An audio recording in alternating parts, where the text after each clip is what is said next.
네, 국민의힘 공천관리위원회가 대구시장 후보로 홍준표 의원, 강원도지사 후보로 김진태 전 의원을 확정하면서 17개 시도 공천을 모두 마무리했습니다.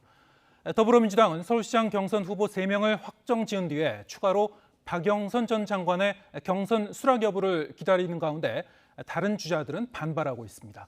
취재기자 연결합니다. 김승환 기자. 네, 국회입니다. 네, 먼저 국민의힘 쪽부터 짚어보겠습니다.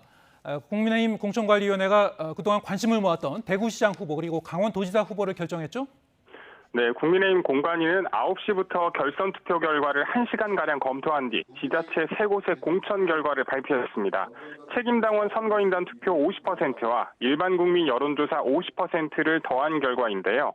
먼저 경선이 곧 본선으로 여겨지는 대구시장에는 홍준표 의원이 현역 감점을 받고도 49.5%를 얻으면서 본선 행행을 확정지었습니다. 이어 김재원 전 최고위원이 26.4%, 유영하 변호사가 18.6%를 기록했습니다. 막판 박근혜 전 대통령이 유영하 변호사에 대한 공개 지지를 선언했지만 큰 변수가 되진 못했습니다. 홍 의원은 결과 발표 뒤 앞으로 본선에서 승리하게 되면 대구 미래 50년 준비에만 박차를 가하겠다고 말했습니다. 강원도지사는 5.18 논란으로 컷오프됐다가 기사회생한 김진태 전 의원이 최종 후보로 선정됐습니다.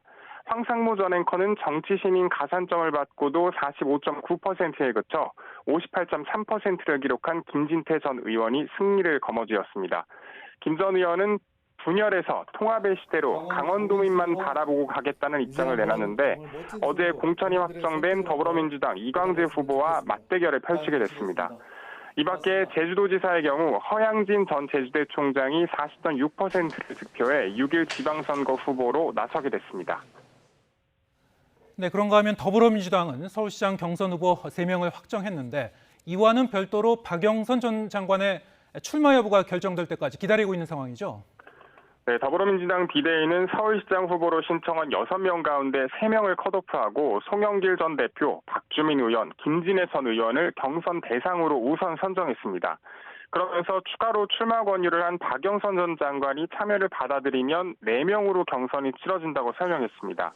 어젯밤 SNS에 박 전 장관이 어머니의 투병 사실을 공개하며 대답을 내놓아야 하는 상황이 난감하다고 밝혔는데요. 아직도 박 전 장관은 연락이 닿지 않고 입장을 내놓지 않았는데 더불어민주당 비대위는 일단 오늘 안에 경선 후보를 확정하겠다고 말했습니다. 다만 나머지 3명 후보들은 경선 대상의 선정과 방식을 두고 반발하고 있습니다. 김진애 전 의원은 SNS에 비대위의 결정은 변칙, 반칙적이라면서 왜 박영선 전 장관에만 하이패스 특혜를 주느냐고 비판했습니다.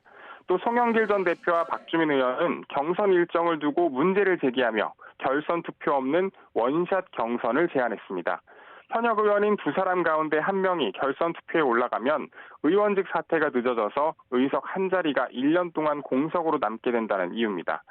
이런 가운데 민주당은 저녁 전북도지사 1차 경선 결과를 발표합니다. 김관영, 김윤덕, 안호영, 전현직 의원 3명이 맞붙었는데 과반 득표가 없으면 26일부터 나흘 동안 결선 투표가 치러져 후보가 확정됩니다. 지금까지 국회에서 YTN 김승환입니다.